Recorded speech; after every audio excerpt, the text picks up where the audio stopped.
दोस्तों, आज के समय में पत्रकारिता करना कितना मुश्किल हो गया है, आप इस बात से अंदाजा लगाकर देख लीजिए कि देश के प्रधानमंत्री मोदी जी बिहार जा रहे हैं। मुजफ्फरपुर में उनकी जनसभा होने जा रही थी और उससे ठीक ठीक एक रात पहले ही 6 पत्रकारों को हिरासत में ले लिया जाता है, या यूं कहें कि उनको नजरबंद कर लिया जाता है। आदेश दे दिया जाता है कि इस एरिया के जो 6 पत्रकार हैं उनको हिरासत में ले लिया जाए, नजरबंद कर दिया जाए। वो इसलिए क्योंकि चीनी मिल के जो किसान हैं वो प्रधानमंत्री मोदी जी की रैली का विरोध करने वाले थे और इस बात की भनक उन पत्रकारों को लग गई थी और वो पत्रकार उन चीनी मिल के मजदूरों का प्रदर्शन कवरेज करने जाने वाले थे। और इस बात का संदेह अंदेशा पहले ही पुलिस प्रशासन को लग गया और एक रात पहले ही मोदी जी की रैली से एक रात पहले ही इन पत्रकारों को नजरबंद कर दिया गया। बताया जा रहा है कि 3 पत्रकारों को नजरबंद कर दिया गया और बाकी 3 जो पत्रकार हैं हिरासत से पहले ही भूमिगत हो गए। और उसमें से एक पत्रकार ने बाकायदा वीडियो बना करके सारी सच्चाई पोल पट्टी खोल कर रखी है। मैं आगे आपको यह भी बताने जा रहा हूं। और साथ ही साथ दोस्तों, कांग्रेस पार्टी ने इस मुद्दे को लेकर के, इस मसले को लेकर क्या कुछ कहा है, मैं वो भी आपको आगे बतलाने जा रहा हूं। सबसे पहले ये जरा ट्वीट देखिए, पवन खेरा साहब ने ट्वीट किया और क्या कह रहे हैं। प्रधानमंत्री नरेंद्र मोदी की मुजफ्फरपुर में रैली से पहले ही 6 पत्रकारों को नजरबंद करने के आदेश जारी किए गए। 3 पत्रकारों को हिरासत में लिया गया जबकि 3 अन्य गिरफ्तार से पहले ही भूमिगत हो गए। स्थानीय सूत्रों के अनुसार मुजफ्फरपुर ग्रामीण एसपी राजेश सिंह प्रभाकर ने पत्रकारों को बताया कि खुफिया ब्यूरो की रिपोर्ट के अनुसार चीनी मिल के मजदूर प्रधानमंत्री मोदी जी की रैली के दौरान विरोध प्रदर्शन कर सकते हैं और ये पत्रकार इस घटना को कवर करने वाले थे जो इनके अनुसार वातावरण बिगाड़ सकता था, इसीलिए उन्हें नजरबंद करने के आदेश दे दिए गए थे। दोस्तों, इस ट्वीट में मैं आपको आगे बताने जा रहा हूं कि कौन कौन से पत्रकार हैं जिनको नजरबंद कर दिया गया और कौन कौन से पत्रकार थे जो विभिगत हो गए। मैं आपको यह भी बताने जा रहा हूं, लेकिन उससे पहले जो पत्रकार नजरबंद किया गया था, जरा उस पत्रकार के कुछ सेकंड का ये वीडियो जरा सुन लीजिए। हमने पूछा कि भाई हमारी गलती क्या है, तो हमें बरुराज थाना प्रभारी अभिषेक मिश्रा के द्वारा बताया गया कि भाई आपको इसलिए लेके जाया जा रहा है, आपको इसलिए अपने कस्टडी में रखा जा रहा है कि मोदी जी का कार्यक्रम है, मोदी जी का कल कार्यक्रम खत्म हो जाएगा और उस कार्यक्रम के बाद आपको छोड़ दिया जाएगा। और मेरे पिताजी से ग्रिल खुलवाया गया और पुलिस मेरे बेडरूम तक पहुंच गई। मैंने कहा भाई साहब बात क्या है, इतनी रात के क्यों आ गए, मैं तो कोई अपराधी हूं नहीं, आज तक मेरे ऊपर 107 नहीं हुआ है और आप इतनी भारी दल बल के साथ मेरे घर पे पहुंच गए। तो उन्होंने कहा कि एसपी साहब से मिलना है। बोली इतनी रात में एसपी साहब हमसे क्यों मिलेंगे भाई? तो उन्होंने कहा कि नहीं चलिए समझ जाइएगा, क्यों मिलेंगे, काहे मिलेंगे, सब समझ जाएंगे। तो बोले ठीक है भाई, मैं कपड़ा पहन लेता हूँ फिर चलता हूँ।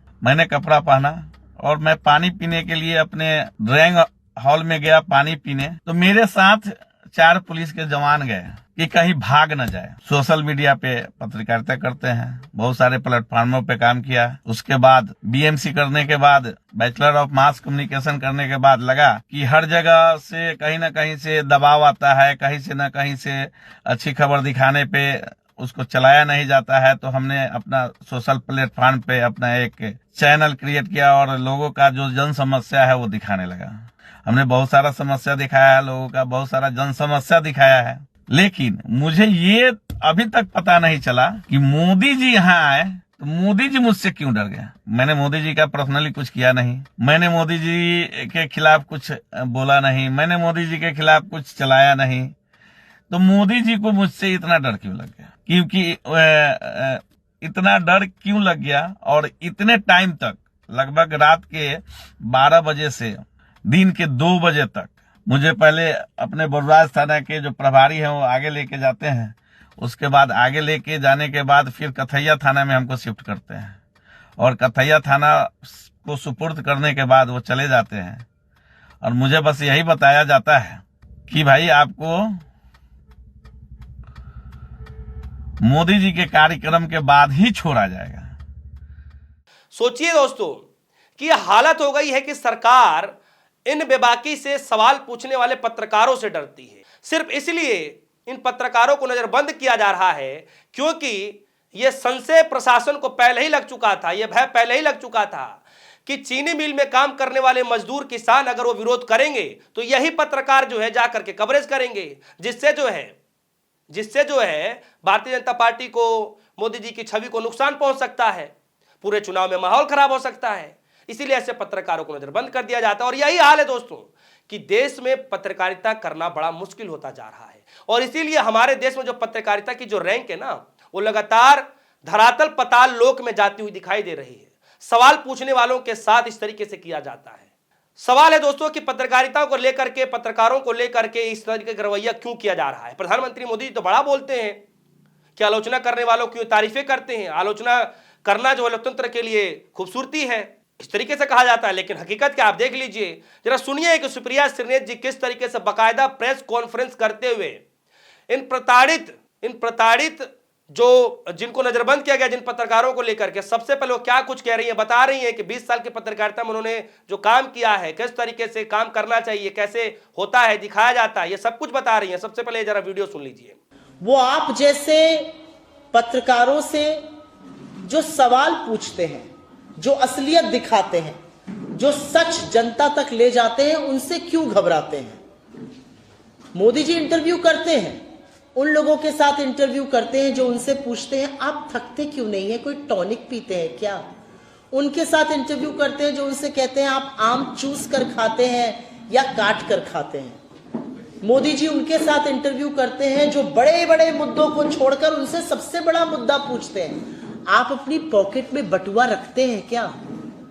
तो उनको आपसे क्यों दिक्कत थी, क्यों आपके साथियों को नजरबंद किया गया।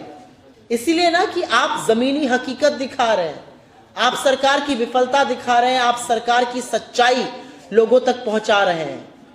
क्या आशंका थी प्रशासन को कि चीनी मिल के जो मजदूर हैं वो प्रदर्शन करने वाले थे शायद, और आप अगर वो खबर दिखा देते तो कोट अनकोट वातावरण बदल जाता।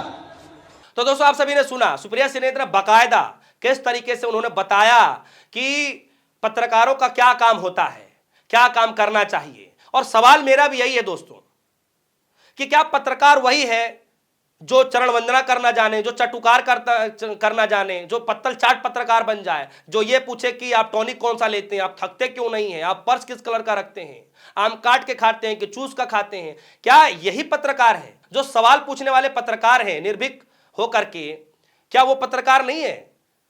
सवाल है दोस्तों अपने आप में। मैं कहता हूं कि जितना विपक्ष से सवाल पूछा जाता है उससे कहीं ज्यादा सवाल तो सत्ता पक्ष से पूछना चाहिए, क्योंकि विपक्ष को जनता ने नकार दिया तो ठीक है भैया, नकार दिया उनको, सत्ता में आप बैठे हैं, आपसे पूछना उनका काम है पत्रकारों का। अब आप नहीं बताएंगे तो कौन बताएगा, जवाबदेही तो आपका है। और यही हाल है दोस्तों। अब खैर जरा ये देख लीजिए कि जो कि मैंने स्टार्टिंग बताया कि नजरबंद किए गए पत्रकारों के नाम क्या क्या हैं, और उसके बाद जो भूमिगत हुए थे, गिरफ्तारी से पहले ही जो हो गए थे, भूमिगत हो गए थे, उनके नाम कैसे, आप जरा देख लीजिए। Nizam Sameer, Dainik Bhaskar, Sadhna news, Rajan Singh Rajput, Champaran first portal, Dharmchandra Yadav, GI news portal, ये नजरबंद किए गए पत्रकार हैं। अब जो गिरफ्तारी से पहले भूमिगत हो गए थे उनके देखिए, Irfan Rizvi, Bihar TV, Hasnain Khan, the report TV, और मुन्ना शाह, मुजफ्फरपुर फर्स्ट न्यूज। ये जो है भूमिगत गिरफ्तारी से पहले वाले जो ये पत्रकार हैं, इन पत्रकारों के नाम आप देख लीजिए जरा। अब सवाल है दोस्तों कि सरकार आखिर इतनी डरती क्यों है, क्यों डरती है सरकार। मैं कहता हूं कि सवाल पूछना ही तो लोकतंत्र में एक मजबूती की मिसाल पेश करता है, पत्रकारों का काम है। चौथा स्तंभ ऐसे ही नहीं कहा जाता है। अगर आप पत्रकारों की ही सवाल पूछने का ही प्रक्रिया आप खत्म कर देंगे तो फिर कैसे लोगों तक यह बात पहुंचेगी कि सरकार सत्ता में रहने के बाद क्या काम कर रही है, विपक्ष अपना काम सही से निभा पा रहा है कि नहीं निभा पा रहा है।